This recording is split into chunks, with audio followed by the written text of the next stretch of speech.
I wanted to be a veterinarian. And that's why I went to Cornell. I went to Cornell because they have a great vet school, and I wanted to be a veterinarian. So after 1 year of working on the farm, I realized I just like dogs. I Okay. really didn't want to be a veterinarian. Happened to be forced to go that Friday afternoon, and my jaw dropped. I Okay. love the Sherlock Holmes of medicine, but you have to follow your heart. And I think the main lesson for everyone listening is number one, life is not linear. Things are going to be presented to you and be open to it because it might be a better fit than what you invested in, what you thought was your path. Yeah. And then the second thing is you're never behind. I met all of my goals by the time I was 38. And then I was like, oh, what do I do now? The things that I've learned the most in medicine have been from my patients. So early in my career, I thought if I memorized all the facts, and Mhm. I did, I scored top 1% in the board examinations for dermatology. I thought if I can know every single fact, I will be the best doctor. Yeah. That's not true. That's not how it works. It's Right. listening to your patients Mhm. and learning from your patients and understanding how everything that they do outside of your office is going to play a role in whether you're able to help them or not.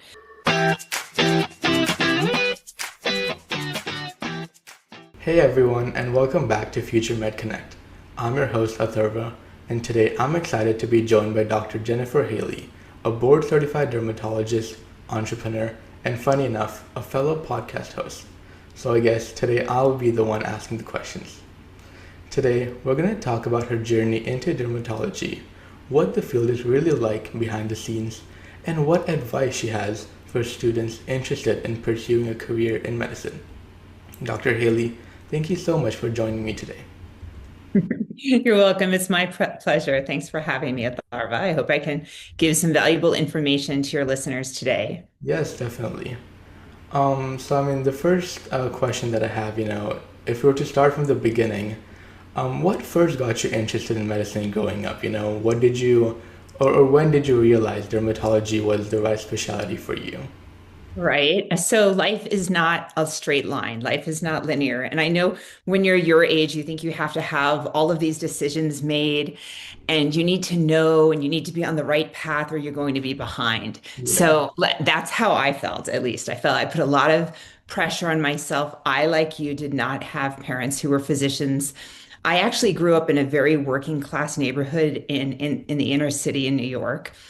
And all I knew was you become a doctor, a lawyer, a teacher. There were like five jobs I knew. This is pre-internet. We're talking like 1980s, believe it or not.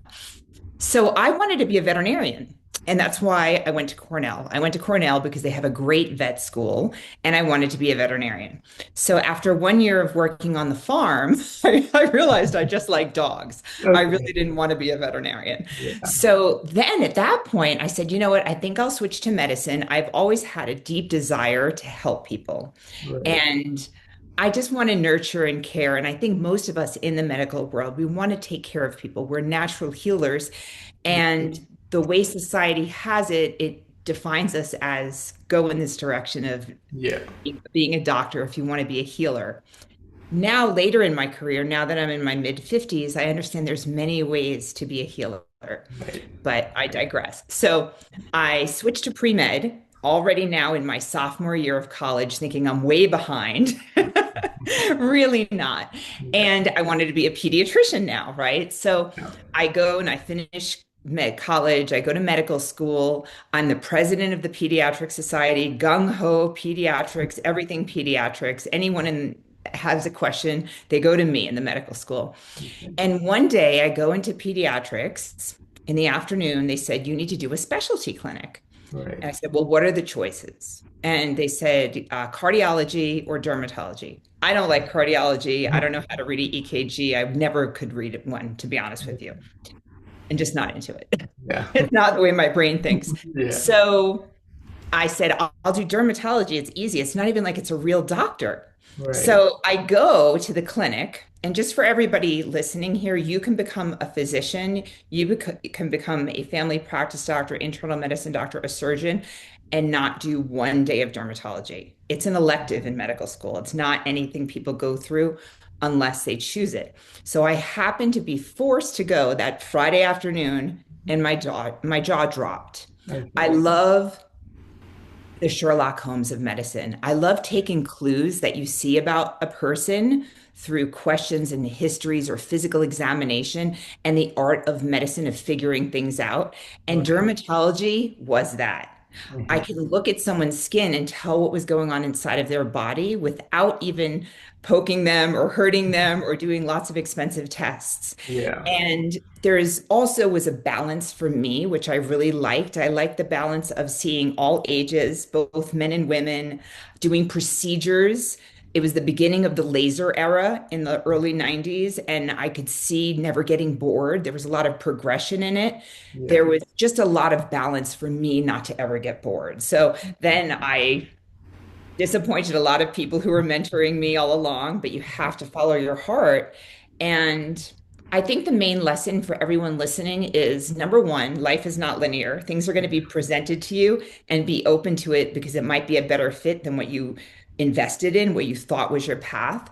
Yeah. And then the second thing is you're never behind. Life is not linear. I met all of my goals by the time I was 38. And then I was like, oh, what do I do now? Yeah. Like life isn't linear. There's no rush in getting there. And Right. I kind of wish I took a little bit more transitions along the way, and doing other things that you can't really do once you have a family. Yes, yeah, I mean that's really interesting. I think a lot of students always assume that, doctors exactly know what specialty they wanted to do since like childhood or something.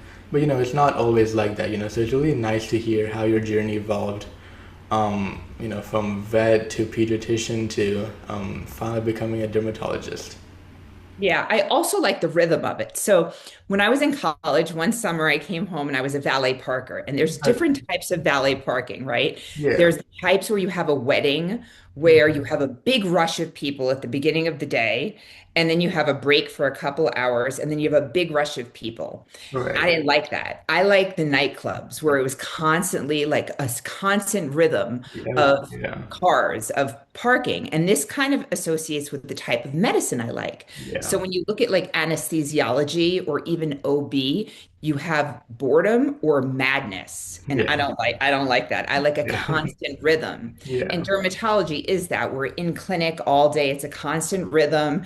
There's not a lot of high stress points where you have to make a snap decision. You can kind of simmer on it and put all the pieces together. So you kind Right. of have to see what suits your personality as well, Yeah. because I was always athletic and I thought maybe orthopedics would suit me. Yeah. But technically, my brain doesn't really enjoy that construction type of work. Uh-huh. Okay. And I prefer patients awake and Right. Yeah. talking to me. So there's little nuances you'll learn, and you're allowed to change your mind as many Yeah. times as you want. Yeah, most definitely.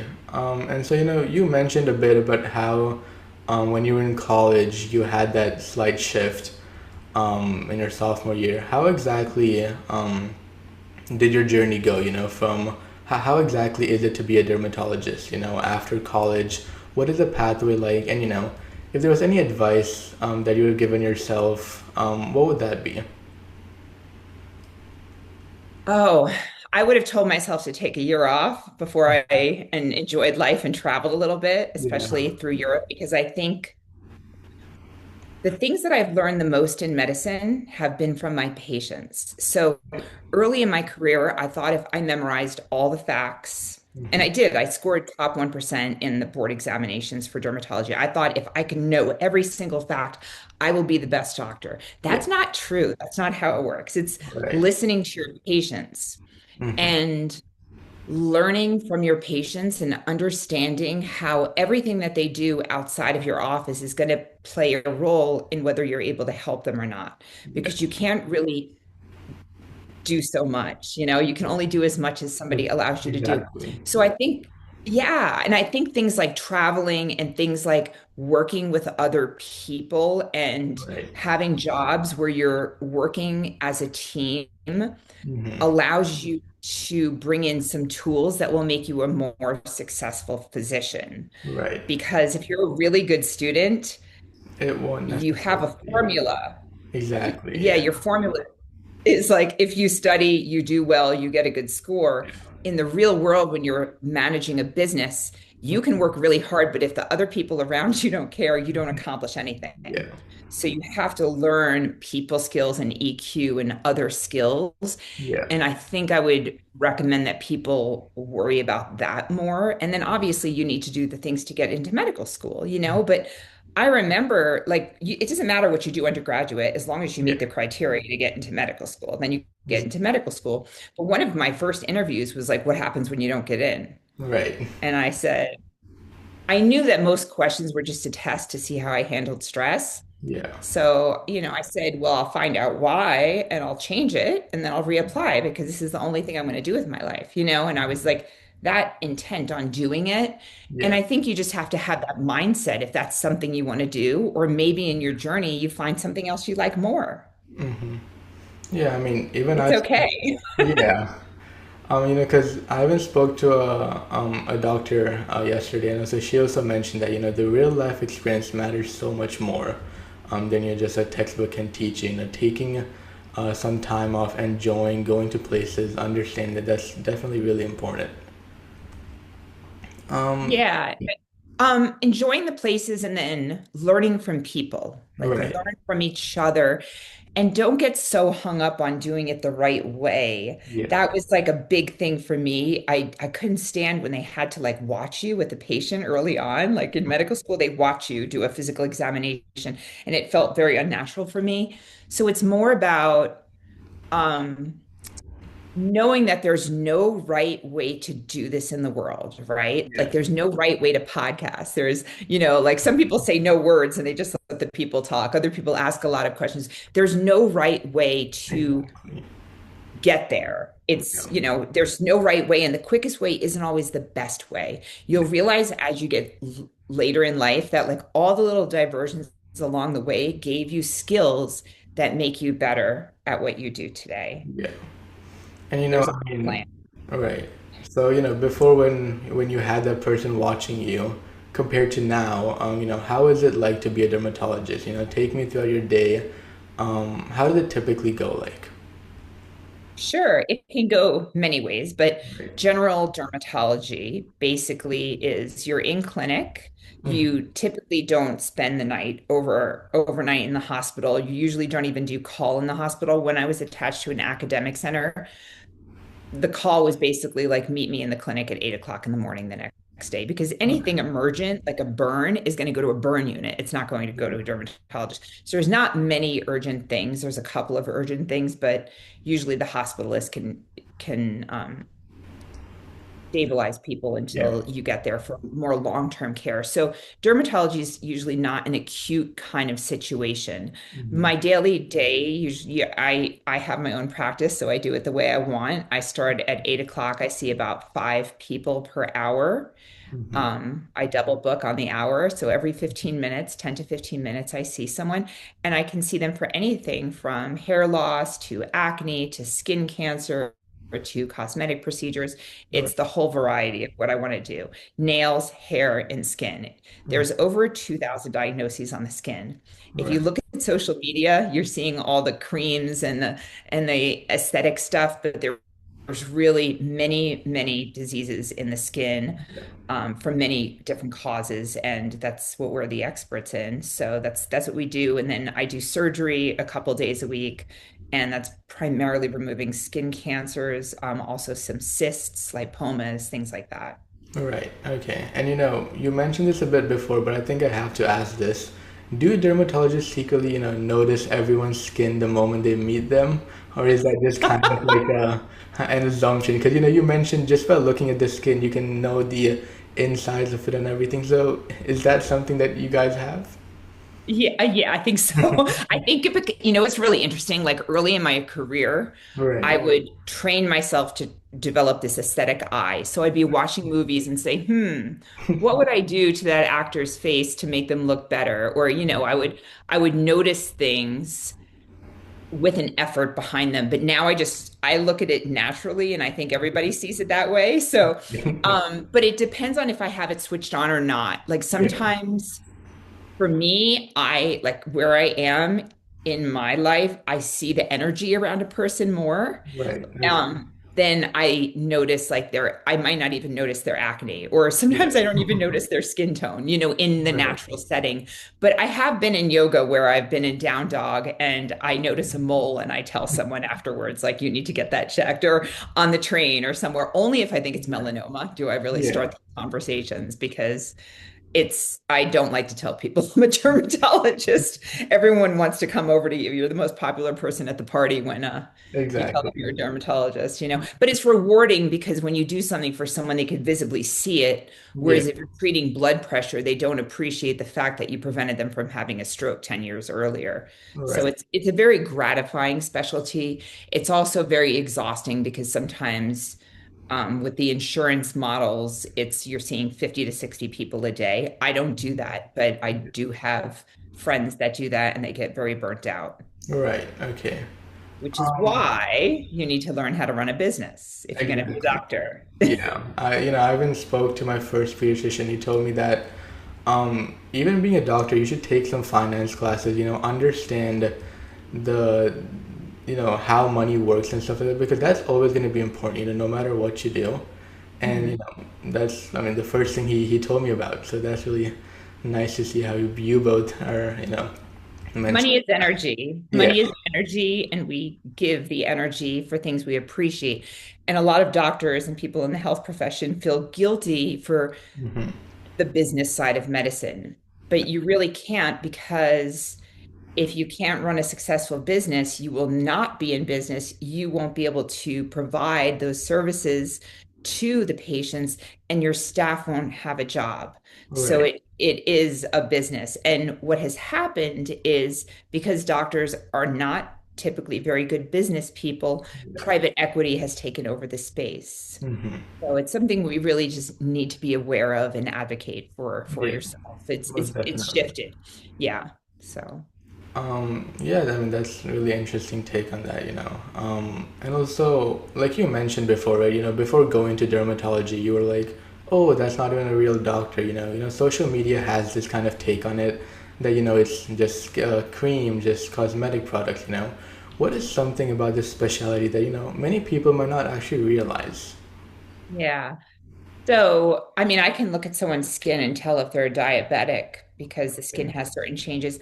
I can tell if their skin is low in certain hormones. And this just takes repetition and pattern recognition over time. Right. So, yeah, kidney disease, all sorts of things. So, for example, the skin is it's your largest organ and it's the visible organ. So, Yeah. the way I look at your skin is representing the health of all of your organs on the inside. Yeah. So if it's not healthy or if it's inflamed, there's usually inflammation going on inside of the body. Right. And I've had many patients over the years who have had a lot of sun damage, ranchers at high elevations, and they've had precancerous lesions. And then all of a sudden, cancer pops up. So as you and I are sitting here, our body is making cancer cells, and we have DNA repair enzymes that are able to repair the mutations quicker than they form. Quicker in you because you're younger, but Yeah. also if I'm healthy, my body can repair it.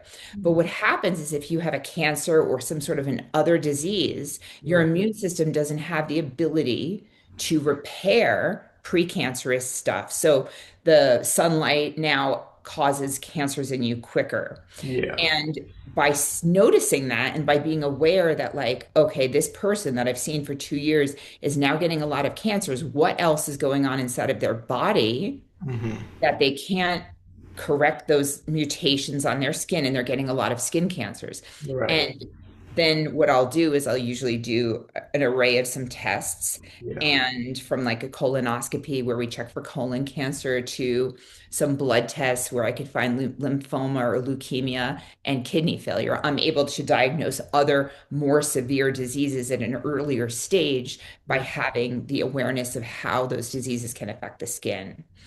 So that, and then I also love treating acne Yeah. because self-esteem issues. And Yeah.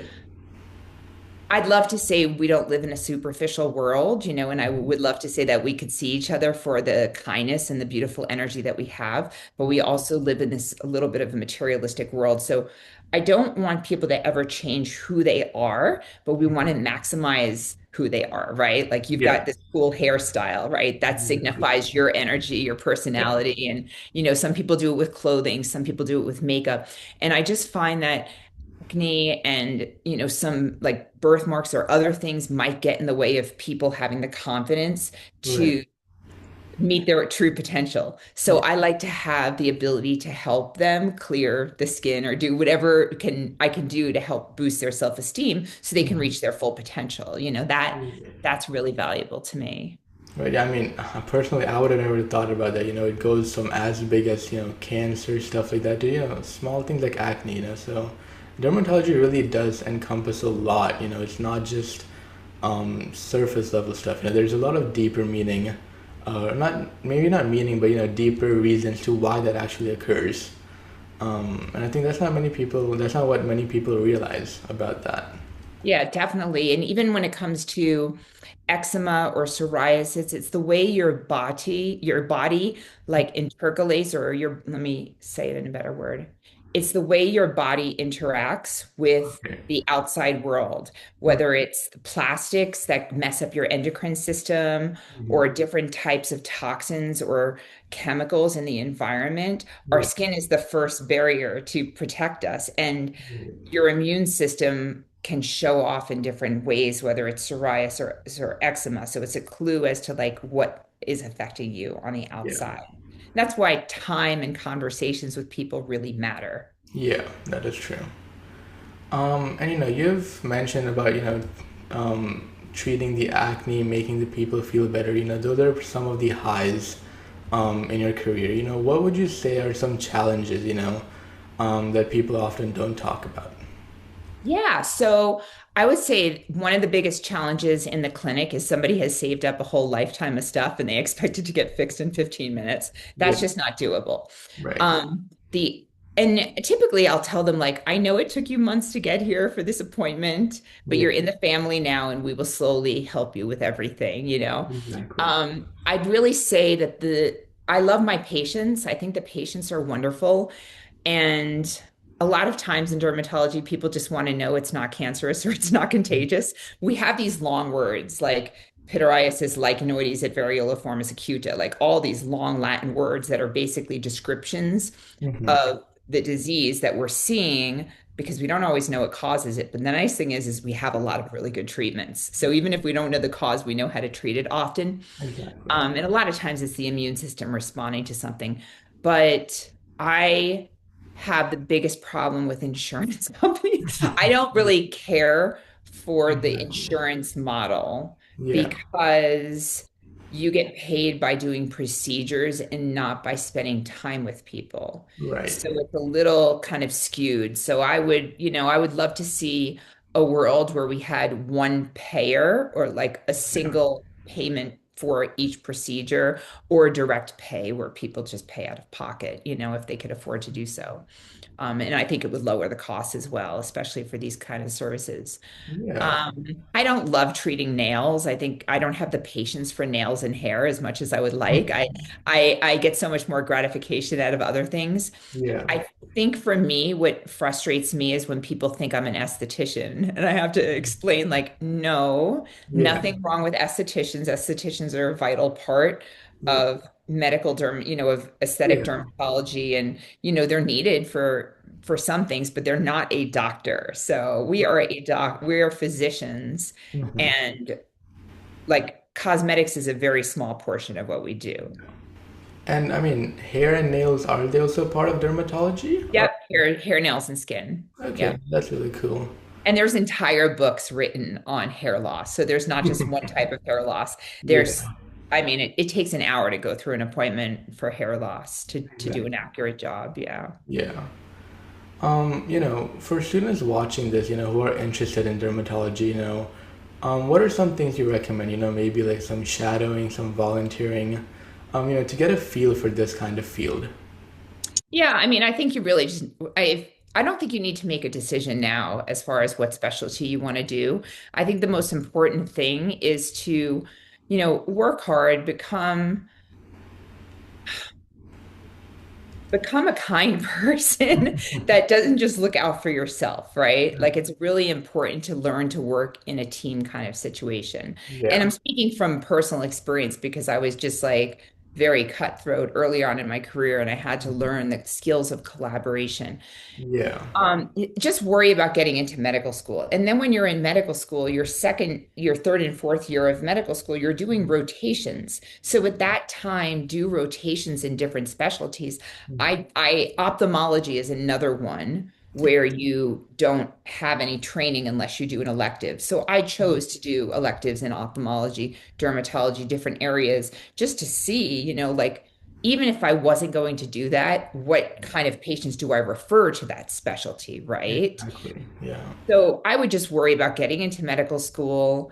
I wouldn't really bother too many derms about shadowing with them, in all honesty, because we're really very busy. Yeah. And I think until you're in medical school, I wouldn't even bother, and then you're going to have plenty of opportunities to shadow. If you have someone who gave a lecture, like I had this wonderful dermatologist, Suzanne Connolly, when I was in residency, and she was from Mayo Clinic, and she gave a lecture. And then I said, "Oh, can I do a rotation with you?" Yeah. And she said, "Yes, absolutely." So I did a rotation with her, but I was already in residency. So if Okay. you're in high school, just worry about getting into college. If Yeah. you're in college and you're feeling burnt out, take a year off and get some life experience before you go to medical school. I think Yeah. most medical schools would probably value that anyway. They should. And Mhm. then if you're in medical school, then do a rotation in dermatology and see if it jives with you. It might be gross. You might not want to see cysts and blood and, people awake that you're cutting on all day. Like it might not be your thing, or it might be too schizophrenic because you'll go in one room and you'll see a baby and you'll freeze a wart, and then you'll go to another room and you see an older person and they can't move on the bed and you have to do a biopsy, and like there's a lot of stuff going on at once. So it Yeah. really depends on what suits your personality. Hmm. So yeah, so I wouldn't worry at your stage of the game. Just Yeah. find out who you are and what suits you, and just know, like, the most important thing I could tell everyone today, you Hmm. could change your mind as many times as you want. You have to live a life that's aligned with you because then Exactly. you'll blossom. Yeah.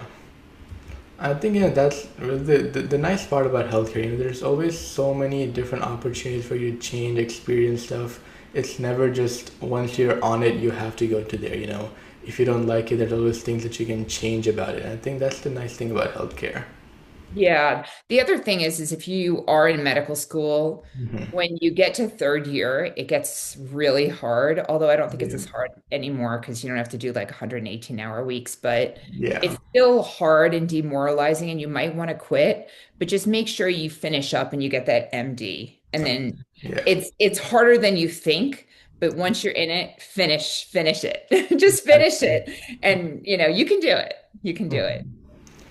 I mean, lastly, the world is changing, right? The modern day, there's so many new technologies, AI is coming. Is that applicable to this field? Does it change much, um, in what you do? Yeah, I mean we use it all every day. You have to Okay. use AI. Like Yeah. everyone has to use AI. And I've worked with Apple and Google on both on their AI platforms. Right. And I'm not threatened by AI. I think AI is going to be great at triaging patients, right? So why does a patient need to come in for a cold sore if an AI platform can say that's a cold sore. I'm going to send Valtrex to the pharmacy for you, so Yeah. it'll help the skin cancer patients come and get seen sooner. That's kind of where I see it now as a great triaging tool. Right. But you have to use AI, even AI assistants, we're using AI assistants in the office as medical scribes and stuff as well. Right. So yeah, you just have to use it. It's where Mhm. it's going. So Yeah. don't fight it. Is there, some kind of tool or something that is happening right now that you're particularly excited about, or has nothing, that severe come up yet? No, not in the day to day. I Okay. mean, a perfect tool for me would be saying, Atharva, you have this much money of your deductible, and I would collect your payment that day. That's what I Right. like. Okay. And I Yeah. have people doing that, Right.